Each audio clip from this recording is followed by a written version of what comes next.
बिस्मिल्लाहिर्रहमानिर्रहीम। अस्सलाम वालेकुम। आप देख रहे हैं मेरा यूट्यूब चैनल AZ इलेक्ट्रो और मेरा नाम अज़मत अली है। प्यारे दोस्तों, जिस तरह आज थंबनेल पे आपने पढ़ा और देखा होगा कि आज का हमारा टॉपिक है इलेक्ट्रिकल सर्किट्स। इलेक्ट्रिकल सर्किट से क्या मुराद है, इलेक्ट्रिकल सर्किट की कितनी अक़साम है और हर सर्किट क्या काम करता है। इलेक्ट्रिकल सर्किट के अंदर प्यारे दोस्तों open circuit, close circuit, short circuit, series circuit और पैरेलल सर्किट होते हैं। अब ये सर्किट ओपन सर्किट अपना किस तरह काम करता है, क्लोज सर्किट हो तो वो किस तरह काम करता है, अगर सर्किट शॉर्ट हो जाए तो उसके क्या नुकसानात हैं, ये किस तरह शॉर्ट होता है, सीरीज सर्किट से क्या मुराद है और पैरेलल सर्किट से क्या मुराद है। तो मैं कोशिश करूंगा आज के हमारे जितने भी टॉपिक हैं इन पे स्टेप बाय स्टेप बात हो और इंतहाई आसान डायग्राम के ज़रिए, इनकी मिसालों के ज़रिए आपको ऐसे तरीके से समझाऊं कि हर बात आपको आसान मेथड के ज़रिए समझ आ जाए। तो चलते हैं आज के अपने टॉपिक की तरफ। लेकिन उससे पहले जो मेरे भाई इस चैनल पर नए हैं वो मेरे इस चैनल को सब्सक्राइब कर दें, बेल आइकन को प्रेस कर दें ताकि मेरी हर आने वाली इंफॉर्मेटिव वीडियो का नोटिफिकेशन आपको मिल जाए। अरे दोस्तों, आइए चलते हैं आज के अपने टॉपिक की तरफ कि इलेक्ट्रिकल के अंदर सर्किट से क्या मुराद है। इलेक्ट्रिकल के अंदर सर्किट को समझने से पहले कि सर्किट किसे कहते हैं उसकी तारीफ़ के बारे में जान लेते हैं। तो इस डेफिनेशन को अगर आसान अल्फाज में मैं आपको समझाने की कोशिश करूं तो इसका मतलब होता है कि इलेक्ट्रिकल सर्किट के अंदर सर्किट से मुराद एक ऐसा बंद रास्ता होता है कि जब वोल्टेज की वजह से करंट का फ्लो होता है तो वो एक तार से होता हुआ दूसरी तार से वापस आ जाए, यानी कि उसके जाने का रास्ता और वापस आने का रास्ता दोनों मुयस्सर हों, तो इसको इलेक्ट्रिकल सर्किट कहते हैं। इसको आसान अल्फाज में समझाने के लिए आपको एक डायग्राम दिखाता हूँ। इस डायग्राम के ऊपर आपको हो सकता है कि बेहतर तरीके से समझ आ जाए। दोस्तों, जिस तरह इस डायग्राम के ऊपर आप देख सकते हैं कि एक बल्ब यानी कि जो लोड है इसको एक तरफ से हमने फेज़ दिया है और एक तरफ से न्यूट्रल, जैसा कि इलेक्ट्रिकल के सिंगल फेज़ में रेड वायर और ब्लैक वायर यूज़ होती है। इसी तरह इसके एक सिरे पर हमने रेड वायर दी है और दूसरे सिरे पर ब्लैक। जब वोल्टेज का प्रेशर मिलता है तो इस तार के अंदर करंट का फ्लो होता है जो रेड वायर से होता हुआ हमारे लोड यानी कि बल्ब से गुजरता हुआ न्यूट्रल से वापस आ जाएगा। तो इसलिए करंट के फ़्लो के लिए जब दोनों रास्ते मुकम्मल हैं, यानी कि जाने वाला भी और वापस आने वाला भी, तो इस पूरे रास्ते को क्लोज लूप कहते हैं और इस पूरी चीज़ को हम सर्किट कहेंगे। प्यारे दोस्तों, मैं उम्मीद करता हूं कि इलेक्ट्रिकल के अंदर सर्किट से क्या मुराद है इसकी तारीफ़ को आप अच्छी तरह से समझ चुके होंगे। अब इलेक्ट्रिकल के अंदर सर्किट कौन कौन से हैं, जैसा कि open circuit, close circuit, short circuit, series circuit और पैरेलल सर्किट। तो आइए चलते हैं और समझते हैं कि हमारा ओपन सर्किट क्या होता है और ये किस तरह काम करता है। दोस्तों, मोबाइल की स्क्रीन के ऊपर आपको डायग्राम के ज़रिए समझाने की कोशिश करता हूं कि ओपन सर्किट क्या होता है। आपकी मोबाइल के ऊपर जैसा कि ये अभी ओपन सर्किट बना हुआ आ रहा है कि इसमें एक बल्ब है जिसकी एक तरफ आपने इसको रेड वायर दे दी है और दूसरी तरफ ब्लैक, और इसके अंदर एक स्विच का भी इजाफा कर दिया है जिसकी वजह से हम अपने लोड को ऑन ऑफ कर सकते हैं। प्यारे दोस्तों, सर्किट के अंदर हमारी डेफिनेशन थी कि जब करंट को एक रास्ता जाने का और एक वापस आने का मिले तो ये हमारा मुकम्मल सर्किट हो जाता है।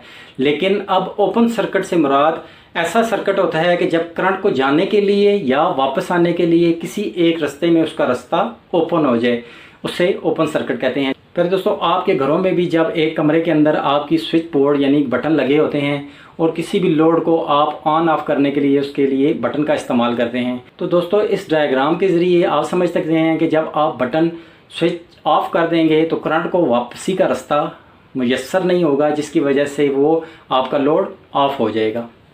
तो इसको कहते हैं ओपन सर्किट। उम्मीद है आपको ओपन सर्किट की मिसाल भी समझ आ चुकी होगी। आज का हमारा अगला टॉपिक है क्लोज सर्किट। क्लोज सर्किट भी ओपन सर्किट की तरह डायग्राम के ज़रिए आपको समझाने की कोशिश करूंगा। आपके मोबाइल के ऊपर जैसा कि अभी एक डायग्राम शो हो रही है जैसा कि ओपन सर्किट की शो हो रही थी। प्यारे दोस्तों, इसके अंदर भी रेड वायर और ब्लैक वायर का इस्तेमाल करके और एक बल्ब को लोड के तौर पर इस्तेमाल करके हमने क्लोज सर्किट बनाया है। ओपन सर्किट और क्लोज सर्किट दोनों के अंदर स्विच का इस्तेमाल किया गया है। जब हम स्विच को ऑन करते हैं, यानी कि जब इसको ऑन पोजीशन लोड को चलाने के लिए जिस तरह आप स्विच ऑन करते हैं, इसको जब आप ऑन करेंगे तो इसके अंदर एक पतरी होती है कि जो कि दूसरे पॉइंट से जुड़ जाती है। इस तरह वोल्टेज के ज़रिए जो हमारा करंट फ्लो करता है वो लोड से होता हुआ दूसरी तार से वापस आ जाता है, तो ये हमारा सर्किट मुकम्मल हो जाता है। यानी कि स्विच ऑन होने की सूरत में ये पतरी जुड़ जाती है और जो हमारा करंट है उसको वापसी का रास्ता भी मिल जाता है। इस तरह ये एक सर्किट मुकम्मल सर्किट होता है और आपका लोड भी ऑन हो जाता है और इसको हम कहते हैं क्लोज सर्किट। तो जैसा कि ओपन सर्किट और क्लोज सर्किट दोनों के अंदर स्विच का इस्तेमाल किया गया है, यानी कि जब स्विच ऑन होगा तो ऑन पोजीशन पे लोड को चलाने के लिए जब वो ऑन पोजीशन पे होगा तो ये हमारा क्लोज सर्किट होगा, और जब स्विच को हम ऑफ़ कर देंगे तो वो डिस्कनेक्ट हो जाएगा, जिससे हमारे करंट को वापसी का रास्ता नहीं मिलेगा और ये हमारा ओपन सर्किट हो जाएगा और आपका लोड ऑफ हो जाएगा। प्यारे दोस्तों, जो स्विच का इस्तेमाल करना चाहिए घरों के अंदर जब वायरिंग होती है, ये हमेशा फेज़ के दरमियान में लगाना चाहिए, ना कि न्यूट्रल के दरमियान। मैं उम्मीद करता हूँ ओपन सर्किट और क्लोज सर्किट के बारे में जो मालूमात है वो आपको अच्छी तरह से समझ आ चुकी होंगी। आज का अगला हमारा टॉपिक है शॉर्ट सर्किट। तो आए शॉर्ट सर्किट को भी समझते हैं एक डायग्राम के ज़रिए। दोस्तों, आप देख सकते हैं कि शॉर्ट सर्किट के अंदर हमारा कोई भी लोड इस्तेमाल नहीं हो रहा। जिस तरह ओपन सर्किट और क्लोज सर्किट को समझने के लिए हमने उसके दरमियान में लोड का इस्तेमाल किया था, शॉर्ट सर्किट के अंदर हम कोई भी लोड नहीं लगा रहे।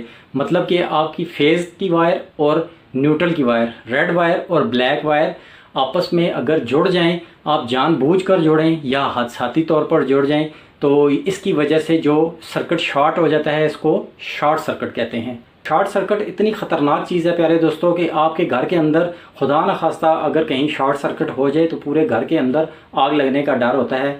घरों के अलावा पूरी बिल्डिंगें भी इसकी जद में आ जाती हैं। प्यारे दोस्तों, जिस तरह हम इलेक्ट्रिकल सर्किट के अंदर ओपन सर्किट और क्लोज सर्किट के अंदर लोड को रेजिस्टेंस के तौर पर इस्तेमाल करते हैं, और आप लोग जानते हैं कि जब किसी सर्किट में रेजिस्टेंस जितनी ज़्यादा होगी उस सर्किट में करंट का फ़्लो कम से कम होगा। यानी रेजिस्टेंस जितनी बड़ी होगी करंट का फ़्लो उतना कम होगा, रेजिस्टेंस जितनी कम होगी करंट का फ़्लो उतना बढ़ जाएगा। हम किसी भी सर्किट के अंदर जब रेजिस्टेंस लोड के तौर पर लगाते हैं तो उसके अंदर जो करंट का फ्लो होता है वो रेजिस्टेंस पे डिपेंड करता है कि वो रेजिस्टेंस कौन सी है। जितनी बड़ी रेजिस्टेंस होगी करंट का फ्लो उतना कम होगा। यानी कि एक चीज़ के बढ़ने से अगर दूसरी कम हो जाए तो इसको बिलअक्स मुतनासिब कहते हैं, और अगर एक चीज़ के बढ़ने से दूसरी भी बढ़ जाए तो इसको रास्त तनासब कहते हैं। सर्किट के अंदर रेजिस्टेंस और करंट एक दूसरे के बिलअक्स मुतनासिब होते हैं। यानी कि जब रेजिस्टेंस बढ़ाते हैं तो करंट कम हो जाती है, और जब रेजिस्टेंस कम करते हैं तो करंट बढ़ जाती है। शॉर्ट सर्किट के अंदर जैसा कि आप डायग्राम में देख रहे हैं कि हमारा कोई भी लोड नहीं है।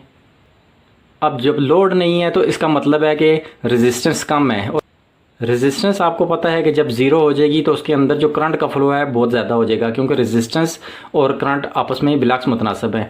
जब एक चीज़ बढ़ती है दूसरी कम होती है, इसमें रेजिस्टेंस आपकी बिल्कुल ज़ीरो है तो इसका मतलब है करंट बहुत ज़्यादा बढ़ जाएगा, और जब ये तारें आपस में टच होंगी तो बहुत ज़्यादा शॉर्ट सर्किट की वजह से आग लगने का डर होता है। ये शॉर्ट सर्किट क्यों होता है? क्योंकि कोई भी इंसान जानबूझकर तो फेज़ और न्यूट्रल को आपस में नहीं जोड़ेगा। ये शॉर्ट सर्किट किस वजह से होता है? तो ये एक वजह इसमें तार की क्वालिटी भी हो सकती है। जैसा कि मैंने आपको अपनी पिछली वीडियो में बताया था कि घरों के अंदर जो तार इस्तेमाल होती है वो हमेशा अच्छी क्वालिटी की करनी चाहिए। वायरिंग से मुतल्लिक जो मेरी मुकम्मल डिटेल और तफसील के साथ वीडियो है वो आप मेरे चैनल को विज़िट करके इसमें देख सकते हैं। नाक़िस क्वालिटी की तार जब आप इस्तेमाल करेंगे प्यारे दोस्तों, जब आप उस तार के ऊपर लोड डालते हैं तो उस तार के ऊपर जब ज़रूरत से ज़्यादा लोड पड़ जाता है, मिसाल के तौर पर उसके अंदर से करंट का फ़्लो जो होता है वो काफ़ी मिकदार में जब होता है तो वो तार हीट हो जाती है।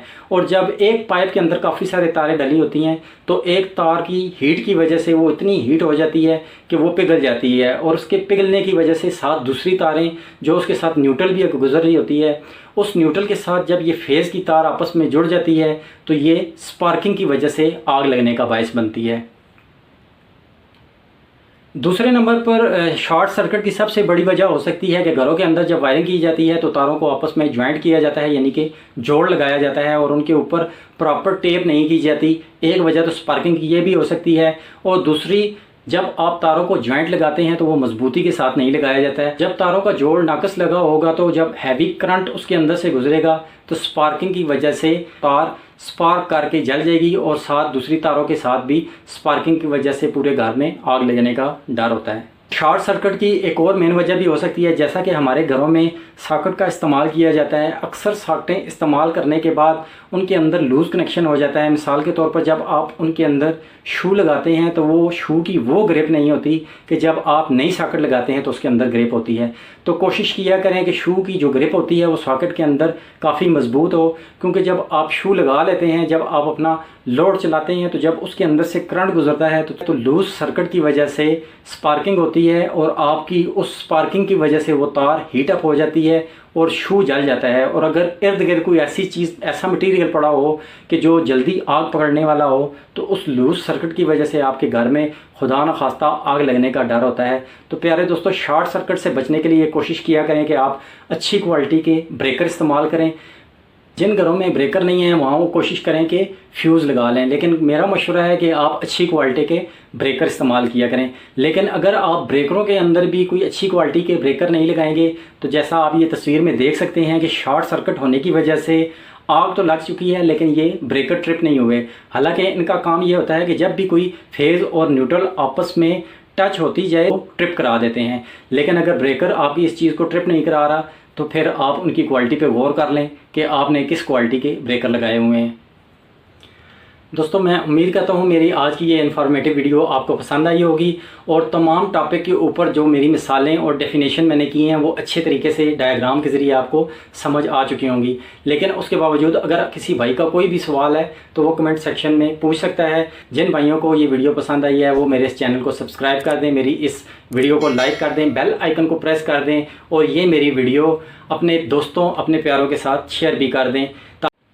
खुश रहें, खुश रखें। इस पैगाम के साथ आज की वीडियो का इख्तिताम करते हैं। मिलते हैं एक नेक्स्ट वीडियो के अंदर नेक्स्ट टॉपिक के साथ। तब तक के लिए अल्लाह हाफिज़।